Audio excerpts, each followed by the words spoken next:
স্বাগতম। শ্রী গুরুচরণে প্রণাম জানিয়ে শুরু করছি সবাইকে নিয়ে একসাথে সুধা সংলাপ ছড়িয়ে দিই সবার সাথে। আজ আমি নাম ধ্যান সম্পর্কিত কিছু প্রশ্ন উত্তর নিয়ে আলোচনা করব। নাম আমরা কখন করব, ধ্যানই বা আমরা কোন সময় করব, নাম ধ্যান করলে আমাদের প্রাথমিক কি কি সমস্যার সম্মুখীন হতে হয়, আর সেই সমস্যা থেকে কিভাবে আমরা তার সমাধান পাব, আর নাম ধ্যান আমরা করেই বা কি পাবো বা আমাদের কি লাভ হবে। তো চলুন এইসব নিয়েই আজকের আলোচনা শুরু করি। প্রথম আমরা নাম কখন করব। নাম আমরা সমস্ত কাজের মধ্যে দিয়েই করতে পারি। যেমন অনেকে আছে না যে কাজ করতে করতে মনে মনে গান গায়, নামও ঠিক আমরা সেইভাবে চালিয়ে যেতে পারি।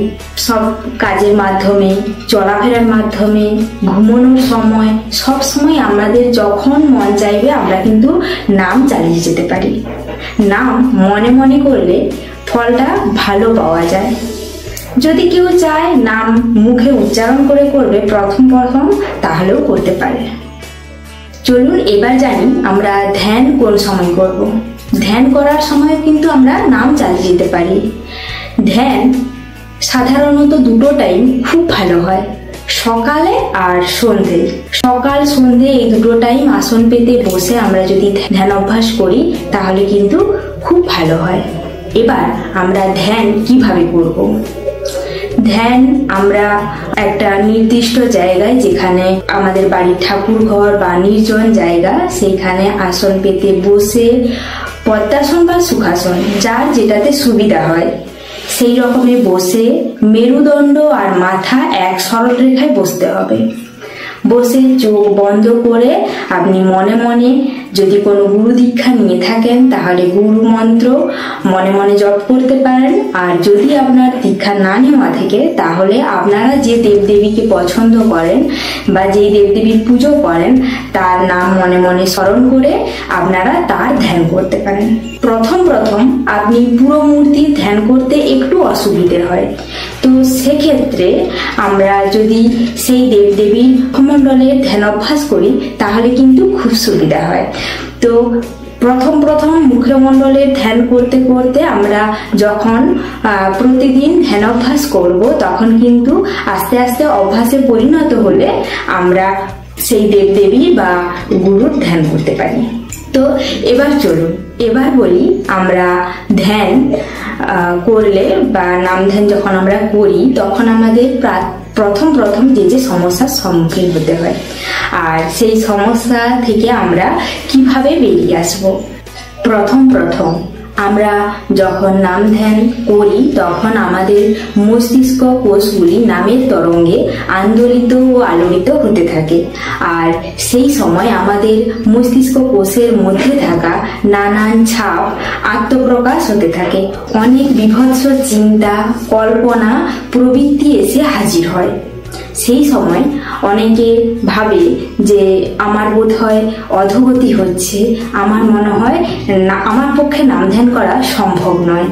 আবার কেউ মন একাগ্র হচ্ছে না, মন সংযত হচ্ছে না, মনের চঞ্চলতা বৃদ্ধি পাচ্ছে, এই সব ভেবে নাম ধ্যান করা কিন্তু ছেড়ে দেয়। তা কিন্তু ঠিক না। এই যে আমাদের যে বিভৎস চিন্তা মাথায় আসছে বা আমাদের খারাপ চিন্তা বারবার মনে আসছে, এর ফলে কিন্তু বুঝতে হবে আমাদেরকে যে আমরা যে নাম ধ্যান করছি তার কিন্তু কাজ আমাদের হচ্ছে, আর সেই জন্যই কিন্তু আমাদের মাথার মধ্যে এই জিনিসগুলো আসছে। আচ্ছা বলুন না, আমরা যখন কোনো নোংরা জামা কাপড় সাবান দিই তখন তো নোংরা জলগুলোই প্রথমে বেরিয়ে যায়, তারপরেই তো পরিষ্কার জল বেরোয়। সেই রকমই নাম ধ্যান যখন আমরা অভ্যাস করব প্রথম আমাদের মনের মধ্যে যে সমস্ত নোংরা আবর্জনা সেগুলো তো বেরোবেই, সেগুলো বেরোনোর পরেই কিন্তু আমাদের মন শান্ত হবে। তাই নাম ধ্যান ছেড়ে দিলে হবে না, প্রথম এইভাবে অভ্যাস করুন, ধীরে ধীরে কিন্তু ওগুলো এগুলো মনের মধ্যে থেকে বেরিয়ে পরিষ্কার হয়ে যাবে।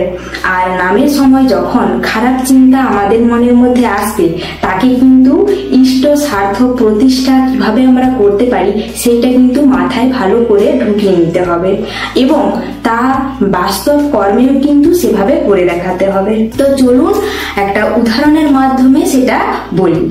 ধরুন আমার কারোর ওপর খুব বিদ্বেষ ভাব আছে, তো আমি যখন নাম ধ্যান করছি তো তখন আমার মনে মনে আমার কিন্তু সেই যে চিন্তা, তার প্রতি যে আমাদের বিদ্বেষ ভাব, সেইটা কিন্তু আমাদেরকে মনে করিয়ে দিচ্ছে এবং সেটা আমি চাইছি বের করতে, কিন্তু বের হচ্ছে না। আর তখন আমাদেরকে ধ্যানের মধ্যেই কিন্তু আমাদেরকে ঠিক করতে হবে যে এটা কিভাবে ইষ্টের সঙ্গে সঙ্গতিপূর্ণ করা যায়। তো তখন আমি ধ্যানে বসে ভাবলাম যে আগে যা হয়ে গেছে ওর সঙ্গে যে সমস্ত রাগ আমার হয়েছিল সেগুলো কাটিয়ে আমি আবার তার সঙ্গে বন্ধুত্ব সম্পর্ক করে তুলব। তো সেই রকম ভাবলাম এবং ভাবলাম যে আমাদের বাড়ির কিছু সবজি তাদের বাড়িতে নিয়ে যাব, আর তাদের বাড়ির যে ছেলে মেয়েরা আছে ওদের জন্য বাড়িতে কিছু চিনেবাদাম ভেজে ও ছেলে মেয়েদের জন্য নিয়ে যাব। তো এটা ধ্যানে বসে ভাবলাম। আর ধ্যান থেকে উঠে আমাকে কিন্তু আমি যেগুলো ধ্যানে বসে ভাবলাম তো সেগুলো কিন্তু আমাকে বাস্তবেও করতে হবে। আমাকে তাদের বাড়ি যেতে হবে এবং যেগুলো ভেবেছি তাদের জন্য আমরা যেগুলো নিয়ে যাব সেগুলো নিয়ে যেতে হবে এবং তার সঙ্গে সম্পর্কটা আরো গাঢ় করে তুলতে হবে। তাহলেই কিন্তু আমাদের নাম ধ্যানের পূর্ণ ফলটা কিন্তু আমরা পাবো। এবার চলুন আমরা জানি নাম ধ্যান আমরা কেন করব বা করলে আমরা কি পাবো। নাম ধ্যান করলে আমরা মনের মধ্যে যে অশান্তি সেটা কিন্তু আমরা নাম ধ্যান যদি করি তাহলে মন শান্ত হয়, একাগ্রতা বৃদ্ধি পায়, স্মৃতিশক্তি অনেক বেশি বাড়ে। যারা পড়াশোনা করে তারা যেটা মনে রাখতে পারতো না আগে, যেটা মনে রাখতে অনেক সময় লাগতো, সেটা দ্রুত আয়ত্ত করতে পারবে আর সঠিক ও দ্রুত সিদ্ধান্ত গ্রহণ করার ক্ষমতা বাড়ে, আত্মবিশ্বাস বাড়ে, ইচ্ছা শক্তি বাড়ে, পবিত্রতা অনেক বেশি বৃদ্ধি পায়, স্নায়ু স্নিগ্ধ ও সবল হয়, ধৈর্য শক্তি ও সহ্য শক্তি বৃদ্ধি পায়, চঞ্চলতা অস্থিরতা মনের উদ্বেগ উৎকণ্ঠা কমে যায়, হতাশা কমে। সব থেকে বড় জিনিস, আমাদের যে এখন কথায় কথায় রেগে যাই, এই রাগটা কিন্তু অনেক কন্ট্রোল হয়ে যায়। আমাদের সহজে রাগ হয় না, যে যাই বলুক না কেন চট করে আমরা রেগে যাই না যদি আমরা প্রতিদিন নাম ধ্যান করি।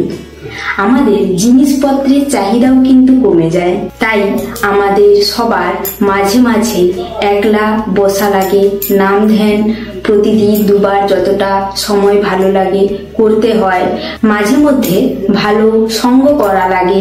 আর যদি ধরুন আমরা চট করে যদি ধরুন সেই রকম সান্নিধ্য না পাই, তাহলে আমরা কিন্তু এখন মোবাইলের মাধ্যমে আমরা কিন্তু চাইলে যে যাকে আমাদের ভালো লাগে তার কিন্তু কথা বা আলোচনা আমরা শুনতে পারি। এতেও কিন্তু আমরা অনেক কিছু শিখতে বা জানতে পারি। তাই তো আমাদের শ্রী শ্রী ঠাকুর বললেন, শুনলে অনেক করলে না, ঠকলে কত বুঝলে না। শুধু শুনলে হবে না, করতে হবে। নিজের মধ্যে সেটাকে কিভাবে করা যায় সেই চেষ্টাটা থাকতে হবে। প্রতিনিয়ত যদি আমরা এই চেষ্টা করতে থাকি, এই চেষ্টার ক্রমাগতি কিন্তু আমাদেরকে একদিন ঠিক মুক্তির পথে নিয়ে আসবে। গুরুর প্রতি অনুরাগ নিয়ে প্রতিদিন নাম ধ্যান করুন। সমস্ত কাজের মধ্যে সৎ কর্ম সৎ চিন্তায় ডুবে থাকুন। যতটা সময় পাবেন প্রচুর নাম করুন। ভালো লাগুক আর না লাগুক, নাম কিন্তু আমাদের চালিয়ে যেতে হবে।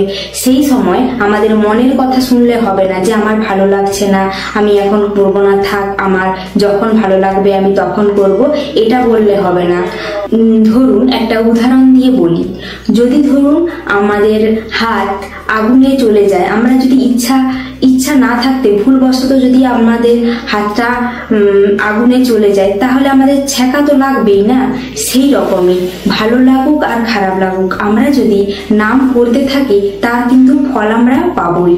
তাই আমাদের নিজেদেরকে নিয়ন্ত্রণ করতে গেলে, নিজেদেরকে ভালো থাকতে গেলে আমাদেরকে কিন্তু নাম চালিয়ে যেতে হবে, এবং ধ্যান যতটা সময় ভালো লাগে ততটা সময় করুন, দেখবেন নিজের ফল নিজেই বুঝতে পারবেন। তো সবাইকে অসংখ্য ধন্যবাদ। দেখা হচ্ছে কিন্তু পরবর্তী ভিডিওতে। ততক্ষণ কিন্তু সবাই খুব খুব নাম করুন, ধ্যান করুন, ভালো থাকুন, নিজে ভালো থাকুন, নিজ পরিবারকে ভালো রাখুন, পারিপার্শ্বিক সবাইকে ভালো রাখুন। আজ তাহলে আসি।